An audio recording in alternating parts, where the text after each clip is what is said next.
Olympus Micro Zuiko 40-150mm is inexpensive telephoto lens for all Micro Four Thirds cameras, both Olympus and Panasonic. This is probably the first lens most people buy after they get the camera just with a kit lens, so here's my review on it. Difference between this lens and the older 40-150 model is only autofocus system. Optical construction is identical. The newer model, the one I am reviewing, will focus faster on all Olympus bodies introduced after 2012. There is also a third 40-150 lens, but being a professional model it is exactly 10 times more expensive and not really comparable to the one I will review in this video. Lens is entirely from plastic, including the lens mount, but feels reassuringly in hand. Zoom action has constant resistance. There is no zoom creep. Due to low weight and good zoom ring resistance, lens will not extend by itself when pointed downward. At around 200 grams, it is fairly lightweight. Manual focus uses focus by wire system. Focus ring rotates infinitely and manual focus must be activated in camera settings. There is no manual focus switch on the lens. Focusing is internal. Front element does not rotate, it only extends when zooming. This lens accepts 58mm filters. This is a common and very easy to find diameter. This lens is not weather sealed.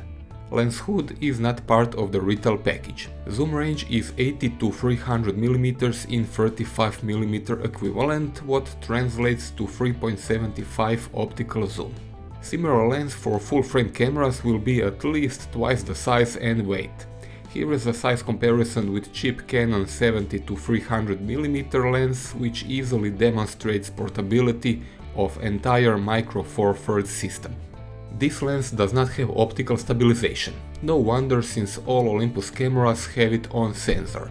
The problem is if you want to use it on a bit older Panasonic body. It is only in the last few years Panasonic started using sensor stabilization, and if you do not have one of those, I wouldn't recommend getting this lens. Lack of image stabilization will soon become obvious on a telephoto lens. 40-150mm lens is surprisingly sharp across the zoom and aperture range. Center of the frame is tech sharp at all settings. Corners are a bit worse at all focal lengths, but I am talking only about far corners, which are mostly not that important. This lens delivers surprisingly good results, especially considering its price point. Focus breathing is very low, what makes this lens a solid choice for video recording. Second thing important for video is parfocal design, and this one is not designed in such a way. Interestingly, when zoomed in or out in manual focus mode, it will mostly stay in focus. Reason for that is the fact that even in manual focus mode, lens and camera change focus to remain focused at the same subject distance, but they don't do it perfectly. I tried the same test with lens detached from the camera to prevent it from adjusting focus. This is definitely not a parfocal lens. Lateral chromatic aberrations are a bit high, but clean up nicely in post-process. Depending on what camera you use, this might or might not be removed automatically. Longitudinal chromatic aberrations are very low to the point I wouldn't worry about them. They can appear, but only if you know what to look for.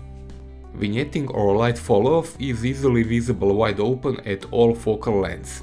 From 40-70mm it cleans up nicely if you close aperture to 5.6.